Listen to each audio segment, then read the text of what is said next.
kan yɛbɛma abusua na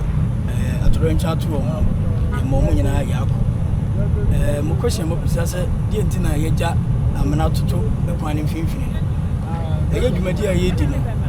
ɛyɛ Outer Ring Road a Contractor job ɛna ɛyɛ sɛ dwumadi urban rules ana ɛhwɛ dwumadi no so sɛne aban kwan yɛ bi ateɛ no yɛwɔ agency a ɔhwɛ dwumadi biara so sɛ yɛ highways urban rules final rules ɛyɛ dwumadi a yɛdi ɛwɔ Sunyani program a yɛ Sunyani Outer Ring Road no ɛyɛ Department of Urban Rules ana ɛhwɛ so na dwumadi no ɛyɛ double road a ebi da bonkum ebi da nifa sɛ de bɛyɛ ametima kyerɛ mama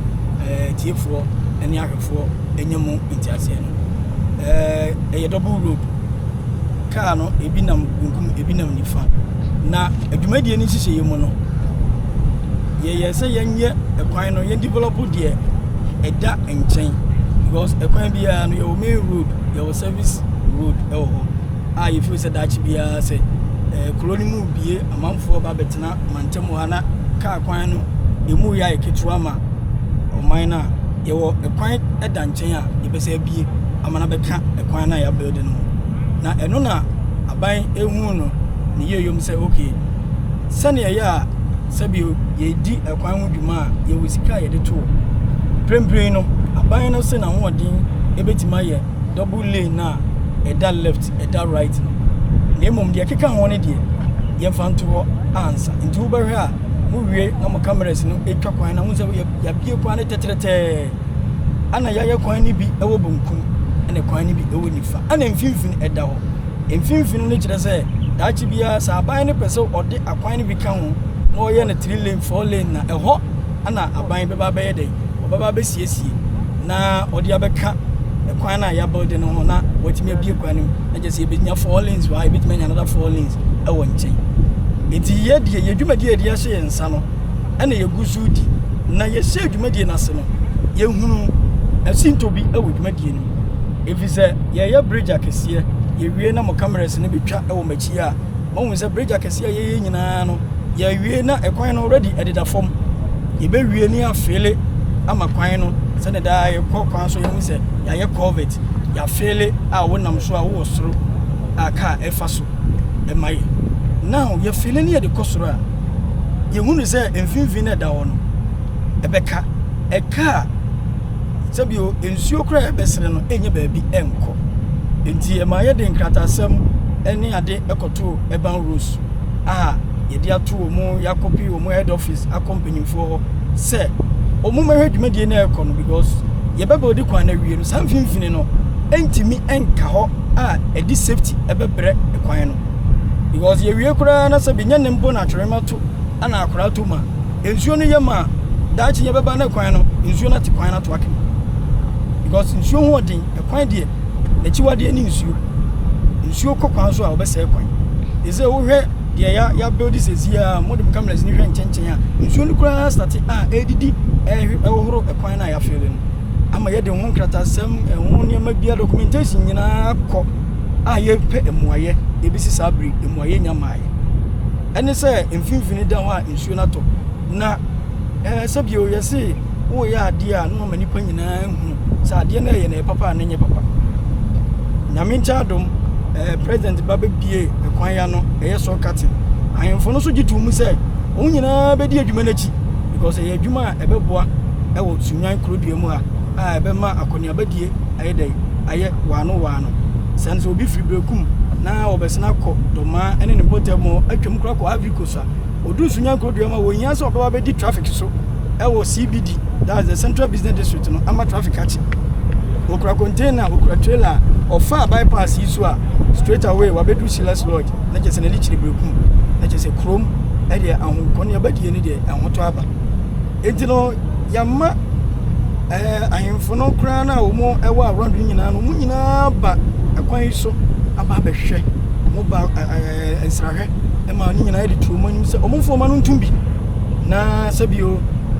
ɔmoso ɛkoka bia ɛbɛboa enti anamontuo de contractor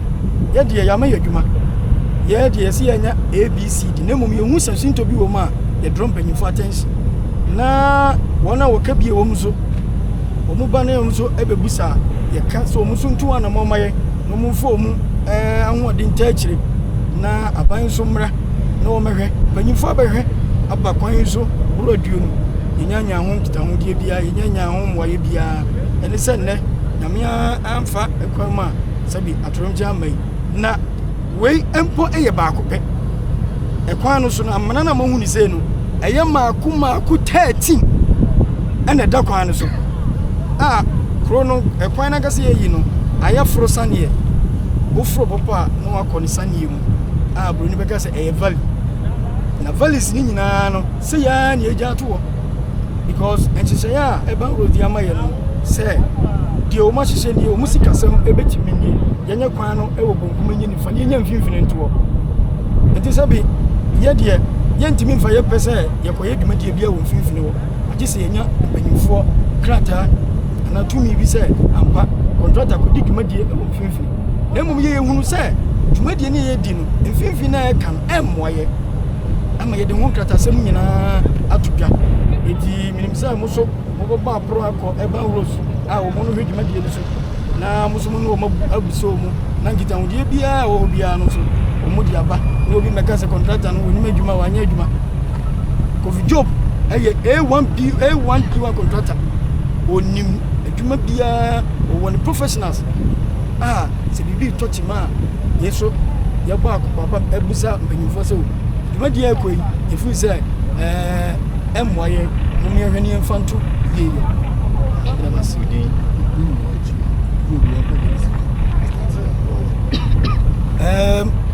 efa we nyina echi no efri tama ye say ye tu sa mfimfini hu dwumadie no yenya mfin ehum waye bia no ya dwumawura ye kofi job abo modin se wono ano sa ban po entua ho ka sabi oman no ho donti no ono kura ebeye dia ka no eti so officials lodge ba obo nse mfimfini no ya start dia abo ya twe abo fi mase ye di siesie mfimfini no aban tua ho kapre sabi ye kasa car ekofa abo fi mase ba over 200 trucks a day ye di just adwumadi na eti unfortunate say nyame ancha aduma yantimi anru ba bia sabi abofra no timi ba ya obeto amanani na dia kana ewadi mo no ya start kura be last week ye hu dwumadi yankasa adwumawura enkasa so ita ban poso ontua wo de ono abaye atuni mu ache e de ama oman yeah ensese ya was some dis safety precautions no wo mo be yen se bedo wasibre ye na enyina ye hwe free eye contractors na wo se dwumadi eti se say warning sign bi sa e be indicate say hanu e danger na se bi bibi tru ka say na warning sign bia nsi ha kwala de enkwala onu kunsu no as simple as say obetimi adwaru mu apisi mi wo emudo nti ade na course no de emu eyankasa ntumi nye gata huge gata say no waja no sa wahu nyine bia warning sign kura ni mu say ebe danger enye say nti akwala de ni sa at least and then kwala no musua do mu put to the sense wo class 3 krana with warning signs si wo and I would throw bibi danger obitumi abridge mu say nsuo we kukumu a bibi bitumi asi ba yan hwe bibi ba warning sign ba kwa no a ewo ha e kire se nti in fact the apostle de yankasa nti e be stress omunni any ideas of doing it and ne yo mun chance no mun fa warning sign awodo mbebra enti sa dia e bisi bi mu a anu ba de ba e na yem pesa bisu nsida bisi bio okay almost start here na check akra mo be question mo no mo nti ana ma well e de enye ye juma wo na wo fi se wo ye juma ye de ahye unsam wo no be hu se these are the preventive yes measures say we do akwam nyam na me ba be kire wo juma you should know what I say you should know enti say NADMO for you say prevention pace ni there you make sure so from every call you be pay attention I say ejumade na e koso nyina ne jumu say ye buy kwan baby what you say name the right thing must be done omo hwe say warning sign ahodo e be koso no munye nkata gata no so na asundwe ntimi mra suo na hokwa nsuo ahonhum nyina ye nsuo what you say ye betena so ye be ye dan yo obi di ne makra ko nsuo ma yetimo chi ni pakro e ma asem ye dan e ba entis de ye ni nyina no kire say contractors mfa ni die ma nananom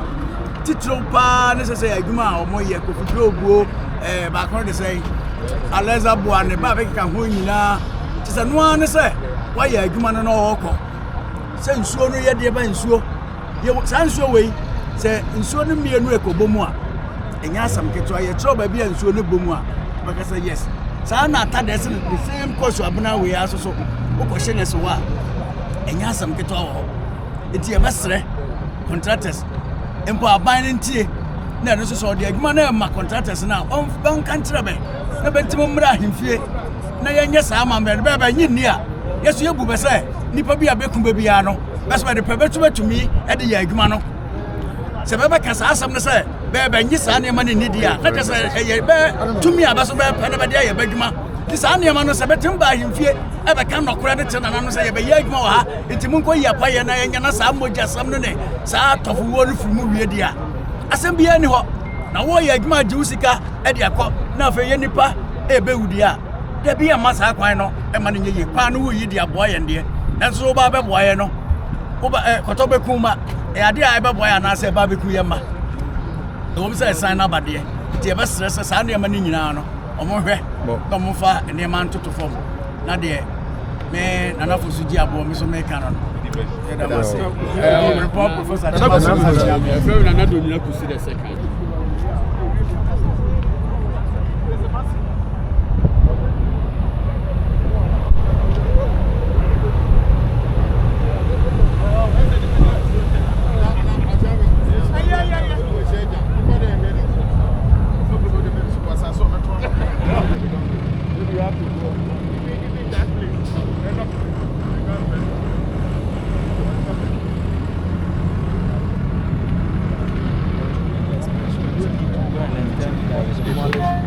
So right now we'll be able to get it.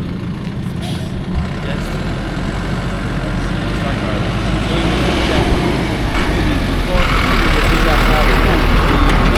But by then, if we want to expand it, we just have to work on our median, and then we are good to go. So this is the median. But we were suggesting that if they allow us to play because we see what happens. That's what we are trying to prevent. Scammer is calling me. Scammer. so video na kasa fa ne ka afa ka aba be yo so yin o ya be film oh And so I say me feeling we o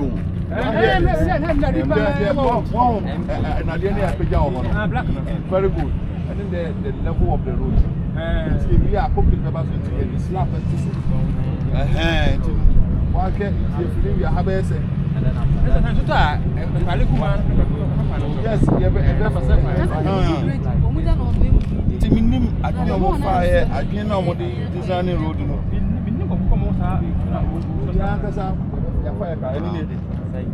Robert started to and then do our proper selling and then the way we are supposed to raise our to the existing one. Okay, judge.